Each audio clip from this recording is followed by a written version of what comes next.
Ontem tivemos o episódio que marca metade da temporada de Skeleton Crew e a aventura só tem melhorado. Nesse episódio tivemos o incrível protagonismo do Neil, como também a expansão desse grande mistério dos planetas escondidos.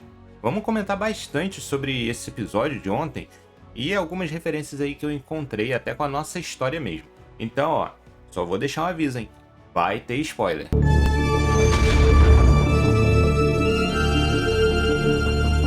O episódio já começa com a nave em que as crianças e o Jor Nanaud e o SM-33 estão. Eles estão chegando ali num planeta que parece Et-Et. Eu vou confessar que eu achei estranho isso de início, mas não demorou muito pra gente entender que aquele planeta, na realidade, é uma cópia de Et-Et, mas com algo diferente nele. Assim que a nave pousa, a gente pode ver um cenário de total destruição. As crianças resolvem então explorar as redondezas e deixam o Jor Nanaud e o droid SM-33, que eu preciso falar um pouco sobre esse danado aqui, um pouco lá daqui a pouco no final do vídeo, né? Então, esses dois acabam ficando na nave. Acaba que as crianças são encontradas por outras crianças e aí começamos a entender um pouco o que está acontecendo nesse planeta, que a gente descobre não ser Et-Et, mas sim Et-Ekran. Nesse momento eu me dei conta de que o episódio passado, né, onde a Kim, aquela coruja que falou sobre o mapa estelar, né, mostrou aquele pergaminho, ela comentou que os demais planetas haviam sido destruídos. E bem, o que a gente vê aqui é um cenário de total destruição. Eu acho que não só eu, mas muitas pessoas acharam que os planetas ali em si haviam sido dizimados como Alderaan foi, né, tipo, explodidos. E não, a destruição na real foi interna da população. Aí a gente começa a descobrir um pouco do que aconteceu, muito pela visão carinhosa e de bom coração do Neil. Num diálogo que, cara, pra mim foi o ponto alto desse episódio, foi muito interessante entre o Neil e a filha do líder da tropa, onde eles entendem que os planetas de ambos ali são iguais no quesito de construções, como era no passado e tudo mais, mas Et-Ekran acabou caindo em guerra, o presente já não é mais igual, o que difere bastante os dois planetas. O que chama a atenção aqui é como esse personagem do Neil é carismático e rouba a cena. Cara, eu quero adotar o Neil, não sei vocês, mas eu quero adotar o Neil. É claro que precisamos e vamos falar sobre todo esse cenário desse novo planeta. Mas antes, se você chegou até aqui e tá curtindo o vídeo, se inscreva no canal e senta o dedo no botão do like aí. Aproveita que o Natal tá chegando, e eu vou gostar muito se você me der esse presentinho de Natal. Não custa nada e ajuda demais o canal. Desde já, o meu muito obrigado. Bom, como eu ia dizendo, precisamos falar aqui das referências que foram utilizadas em todo esse cenário desse planeta em caos, em guerra, em destruição.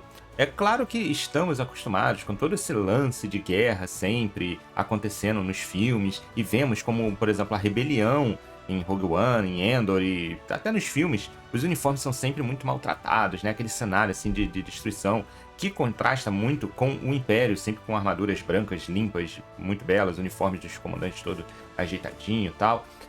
E aqui não é diferente, mas não é diferente, tá? E a gente vê desde algumas referências na origem ali de Star Wars em si. Em parte, né, essas referências foram a Guerra do Vietnã. O próprio George Lucas já falou várias vezes que foi a referência dele para os rebeldes.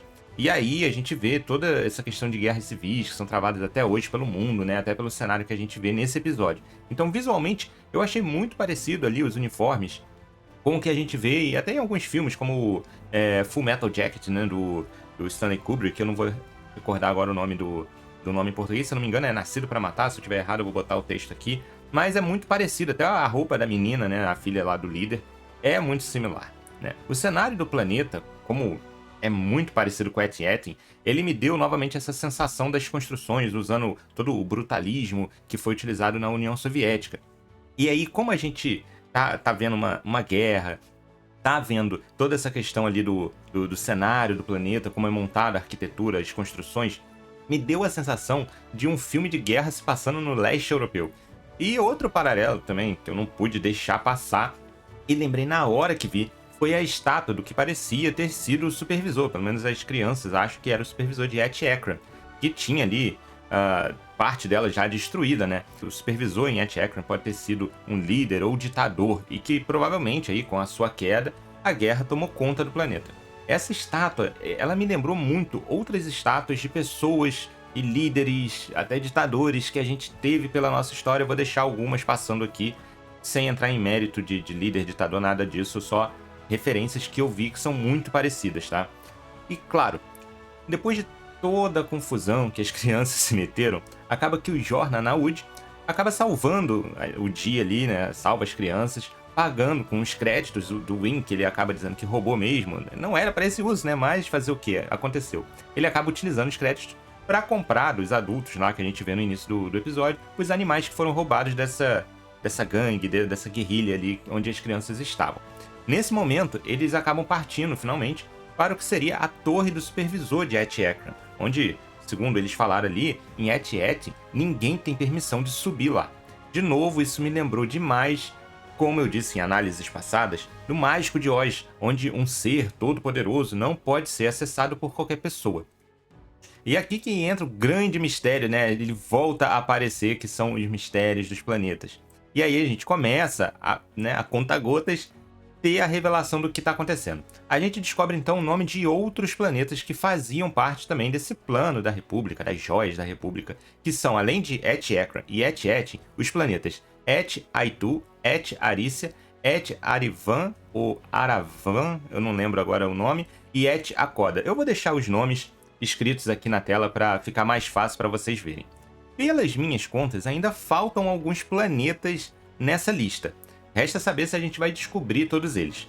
Nesse momento, as coisas pareciam estar resolvidas já, com as crianças descobrindo ali a placa de Et-Et. Mas aí descobrimos que as coordenadas para Et-Et foram destruídas. E por quem? Pelo SM-33 e o seu antigo capitão. Ele conta ali que quando o SM-33 e o capitão e toda a tripulação daquela nave chegou ali em Et-Ekran e conseguiu as coordenadas de Et-Et, o capitão acabou matando todo mundo e deu uma ordem para que o SM-33, caso fosse confrontado e quisessem a informação, matasse qualquer pessoa. E aqui que eu acho que a gente vai seguir pela história. Olha, eu fiquei um pouco desapontado com esse M33, porque sinceramente eu estava curtindo muito ele, mas eu acho que ele ainda vai se redimir. Sobre os próximos episódios, eu acho que dificilmente as crianças vão vagar por cada um daqueles planetas, por cada uma daquelas coordenadas em busca da informação da localização final de Et-Et. Acho que eles vão tentar manualmente remover a informação do banco de memória do SM-33, como a KB tentou fazer ali rapidamente, não conseguiu, mas eu acho que de alguma forma ela vai ajudar a remover essa informação do SM-33. Só nos resta aguardar. Olha, eu até embarguei aqui que eu fiquei meio bolado com esse droid. E agora eu quero saber de vocês aí. O que vocês acharam desse episódio e o que vocês acham que vai acontecer com os nossos heróis na semana que vem? Deixa aí nos comentários e vamos conversar bastante. Eu sei, esse episódio vai cair bem na véspera de Natal. Quem sabe a gente não tem alguma coisa especial aí guardado pra gente, né? Aproveita também para deixar o seu like e se inscreve aí caso você ainda não tenha feito. Meu muito obrigado por chegarem até aqui, valeu e alô!